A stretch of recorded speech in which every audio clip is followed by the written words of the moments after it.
Buenas noches, con gusto los saludamos, mi compañero Raúl Sánchez Carrillo y su servidor Félix Fuentes. Seguramente muchos de ustedes no saben que en este planeta estamos por habitarlo 7.500 millones de habitantes. Es un gentío fenomenal. Y de esos 7.500 millones, la mitad no tiene atención médica. Y mueren 25,000 cada día de hambre. Por supuesto, en México también hay mucha gente que muere de hambre. En México ya somos 122.6 millones de habitantes y más del 60% somos gente pobre, de veras, con muchas carencias y muchos problemas, como el de la inseguridad. ¿Y para qué les digo de Centroamérica? Infortunadamente están peor que nosotros. Por eso estamos viendo la migración que llega hacia América del Norte y la caravana que salió de Honduras. Raúl. Hay algo muy importante en esto que tiene que ver con esa columna de miles de seres humanos de todas edades, pequeñitos en brazos, etcétera, personas mayores, que de Honduras, curiosamente, no se había dado un capítulo igual en México, tomando en cuenta un antecedente de 400 haitianos que cruzaron la frontera, que fue la primera vez que el presidente de Estados Unidos, Donald Trump, vio una voz de alarma. Sin embargo, esos haitianos no llegaron a Estados Unidos. Se quedaron en Ensenada y en Tecate y en Mexicali. Pues bien, esos haitianos hoy se ven pidiendo limosna en Culiacán, Sinaloa, en Tijuana. Pero lo de Honduras es sumamente delicado. Sobre el puente que está, precisamente, sobre el río Suchiate, crecido, por cierto, por las lluvias, se apostaron cerca de 3,000 personas. Un reconocimiento a la ingeniería mexicana que resistió el puente a ese peso. Sin embargo, quisieron contenerlos y rompieron la puerta metálica y cruzaron muchos caminando, y otros se lanzaron incluso al río para ser llevados en las cámaras infladas que debajo tienen tablas para hacer como pangas y cruzar al lado mexicano, Félix. Lo dicen los hondureños, pero también la gente de El Salvador y también la gente de Guatemala. En sus países hay mucha hambre. Centroamérica, junto con Haití, suman 43 millones de habitantes. Es increíble que en un espacio tan pequeño, en un territorio tan pequeño como es el que ocupa Haití, vivan 11 millones de habitantes. Les quiero decir que Haití cabría tranquilamente en el estado de Morelos. Y tanta gente, como lo dice Raúl, que emigra de Haití, ha llegado a México y como no pudo pasar a Estados Unidos, pues se quedó pidiendo limosna o buscando trabajo en poblaciones del norte de México. Y lo mismo ha estado pasando con los centroamericanos. Sobre todo lo curioso es que cómo se organizaron así. ¿Quién los organizó de tal manera? Porque en la caminata tuvieron que consumir alimentos. ¿Quién los pagó?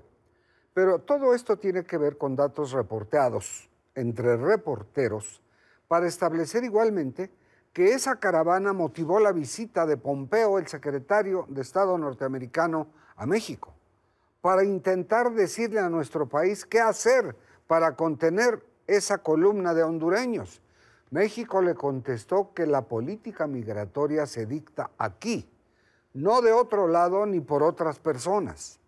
En todo este asunto, todavía está por dilucidarse cuántos se van a quedar con papeles en orden, como lo dice el presidente Peña, con visa, y cuántos tendrán que ser regresados. Pero aquí, este antecedente que dejan, es posible que se quiera repetir por otros centroamericanos de otros lugares. ¿Por qué es todo esto? Por el hambre, por el desempleo y porque también los hondureños se quejan de malos tratos de su gobierno, de persecuciones mortales. No sabemos si eso sea o no cierto, pero eso es lo que están diciendo los migrantes. Y una cosa muy importante, Raúl, los migrantes no vienen a quedarse en México. Ese no es su deseo, al menos. Ellos quieren llegar a como dé lugar a Estados Unidos. Y en Estados Unidos hay una barrera terrible de terror que se llama Donald Trump. Es el que ha estado diciendo en estos días que va a mandar militares a la frontera y advierte a todos los policías o agentes de la zona fronteriza que este es un asunto de interés nacional y de preocupación nacional para los Estados Unidos y por eso no los quiere dejar pasar.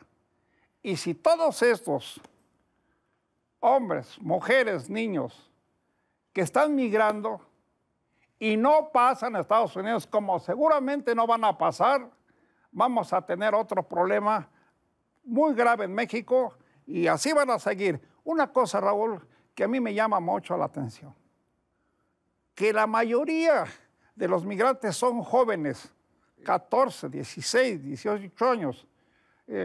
Vienen hasta con rasurados, como se utiliza hoy en la juventud. Pero hay mujeres también, muchas mujeres que son madres solteras. Una de ellas con 3 niños, arrostrándolos, de hecho, entre ese gentío y caminando kilómetros y kilómetros y kilómetros porque quieren entrar a Estados Unidos. Además, la advertencia de Donald Trump es muy clara. Llevar al ejército a la frontera con México implicaría, lo dijo el presidente de los Estados Unidos, cerrar la frontera. Imagínense ustedes el daño, profundo daño que generaría. Si a diario hay más de 30,000 cruces por una sola frontera, que es de Tijuana a California. Y bueno, la gente de buena fe de México apoya, ayuda a los migrantes. Hemos visto cómo en el trayecto de Guatemala, de la frontera de Guatemala a Tapachula, se les proporcionó a los migrantes alimentos, agua, albergue, porque mucha gente ya venía desfallecida también por el hambre y por la sed. Y el señor López Obrador, también de buena fe, por supuesto, les ha prometido a los centroamericanos trabajo y habitación y alimentos, por supuesto. Y dice el señor López Obrador que los va a emplear en su proyecto del Tren Mérida. Bueno, pues ojalá que esto suceda, aunque hay que decirlo, no sabemos todavía cuánto va a costar efectivamente el Tren Mérida y cuándo va a empezar y si van a ser empleados los habitantes de Centroamérica, cómo se va a hacer, si va a ser con tarjetas de trabajo, cómo va a ser esto. Bueno, aquí lo que hay que tomar en cuenta es que el Tren Maya no tiene aún todavía proyecto ejecutivo. ¿Qué quiere decir esto? El proyecto ejecutivo es el que muestra la dimensión de la obra, el qué y el cómo se va a hacer. Los estados que interesan, en este caso Campeche, Tabasco y Yucatán, tendría que verse en cuánto tiempo, qué daño o impacto ecológico tendría y sobre todo la cantidad de recursos que habría para poderlo hacer realidad. Estamos a una semana de una consulta sobre un aeropuerto, pero del Tren Maya no sabemos más de que me canso ganso, como dijo el presidente electo, que lo va a hacer. Ya dentro de 8 días sabremos si se hizo la consulta y cómo se hizo y qué fue lo que ustedes dijeron respecto a que se hace o no se hace o se continúa el nuevo aeropuerto de la Ciudad de México. Mientras tanto, hay que hacer conciencia. Estamos atrapados entre ese empuje humano que nos viene de Centroamérica y la cerca que pone Donald Trump en la frontera con México. Como si estuviéramos encajonados y hay que buscar soluciones porque alimentos y trabajo para tanta gente no va a ser fácil conseguirlos, no va a ser fácil proporcionárselos y debemos estar preparados para todo esto porque esta caravana que estamos viendo no es la primera. Ya ha habido muchas y puede haber muchas más. Sobre todo también que la conversación del presidente Enrique Peña con el presidente de Guatemala y el de Honduras tiende fundamentalmente a decir, señores, nosotros tenemos un territorio, tenemos respetos humanos sobre los derechos que tiene cada uno de los migrantes, pero esto de esta columna es algo que sale de proporción. No ha habido un antecedente igual. Así que esto va para largo y ojalá que no se repita la historia que estamos viendo en Grecia y en Italia, donde los migrantes son confinados en verdaderas pocilgas porque no hay dónde colocarlos y cómo ayudarlos, Raúl. Efectivamente. Y todo esto finalmente queda en un punto que es el siguiente. Están ya en San Cristóbal Las Casas cientos de hondureños. Están llegando a Tuxtla Gutiérrez. Ahí habrá que ver qué medidas se toman en relación a las visas, quiénes son, sobre todo porque Donald Trump ha dicho, como dice muchas cosas, pero aquí detenernos en si vienen delincuentes o terroristas. Esta ya es una historia muy fuerte, muy dura y para largo. Es que ustedes estén bien, otra vez se nos fue el tiempo y que tengan muy buena noche.